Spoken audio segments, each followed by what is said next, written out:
Rock solid proof, okay, versus evolutionary geology. What does the evidence show? Where does the evidence lead us anyway? Nice, neatly stacked, one right on top of each other.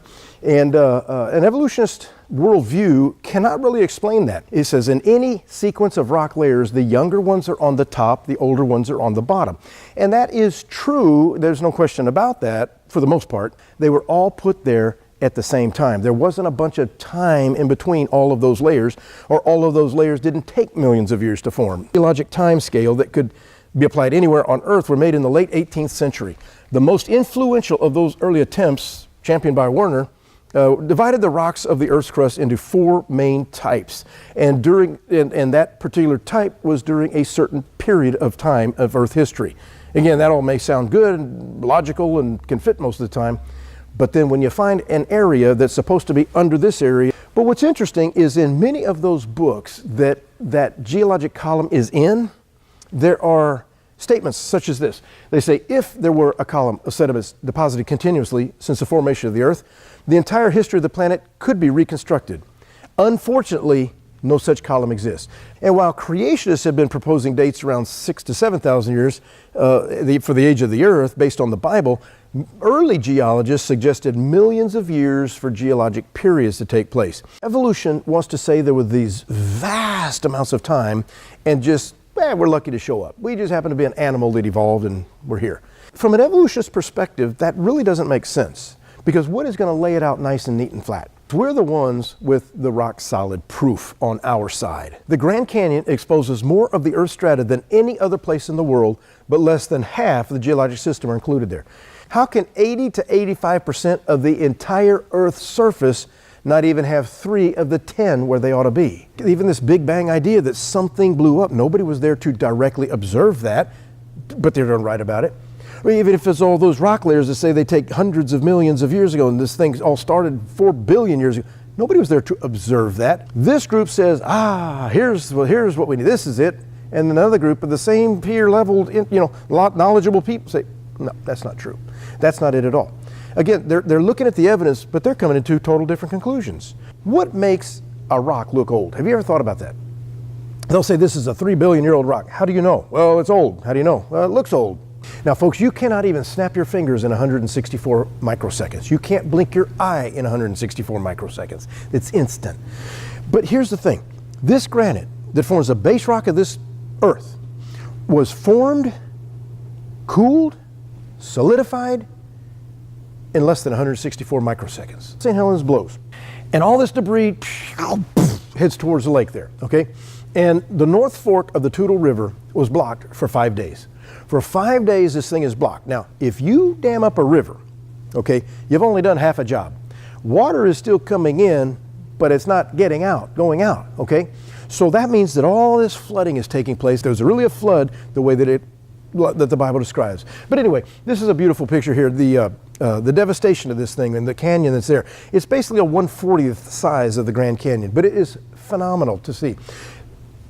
Here's a picture from before and after. Even the after picture, notice in the destruction, the devastation, you can still see the flowers. This is years later, the flowers are starting to come back and everything, but still an enormous amount of devastation that took place there.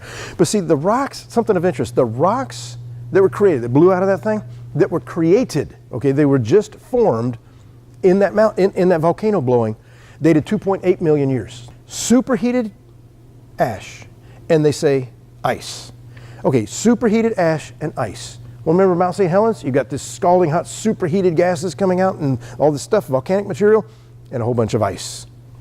A whole bunch of water is there with that also. But in this place here at Chiricahua, Pacific America, back in 2017, they're talking about volcanoes and fire and ice. Thousands of years ago, that all at once, all across this earth, the fountains of the great deep are breaking up and the windows of heaven are crashing in. The Bible gives the account of what happened. When you look out, whether it's Chiricahua, whether it's anywhere on this place, at Death Valley, it doesn't matter where it is, you look out, you're going to see evidence of what the Bible says.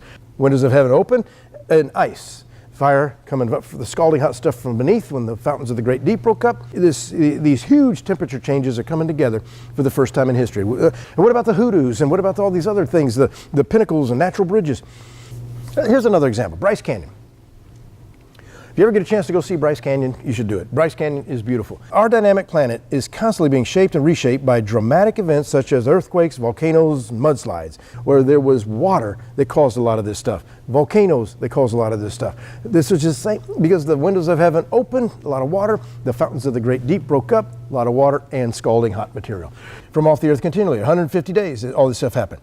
But later on in verse number 5, it says, the waters decreased continually until the 10th month. I find it amazing. The Bible says that, written thousands of years ago, and you look out and see the evidence and say, yep, that's what I see. That's exactly what it looks like. But even man looks at it and will come up with the same conclusion, but will have to have different time frames and such, because they don't want, because folks, it's a bunch of high-sounding nonsense that they want to come up with that is of man and of the spirit of this world and is of the enemy of this world, the powers of this world, and not after Christ. On a rapid scale. See, was it a lot of water over a little bit of time, or a little bit of water over a long period of time? A lot of time.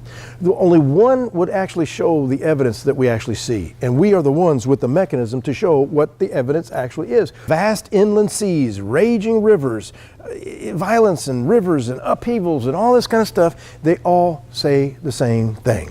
It was water, and it was massive, and it was violent, and it was a long time ago. But what if it was massive and violent, but it was a short time ago, and it was one event that did all this stuff, because the Bible says same day all.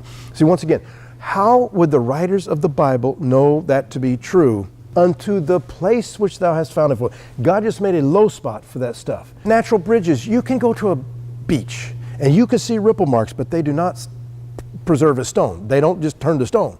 Why? Well, we were missing the heat source. The Bible, again, remember, says fountains of the deep broke up. That's scalding hot material. We've got the heat source on our side.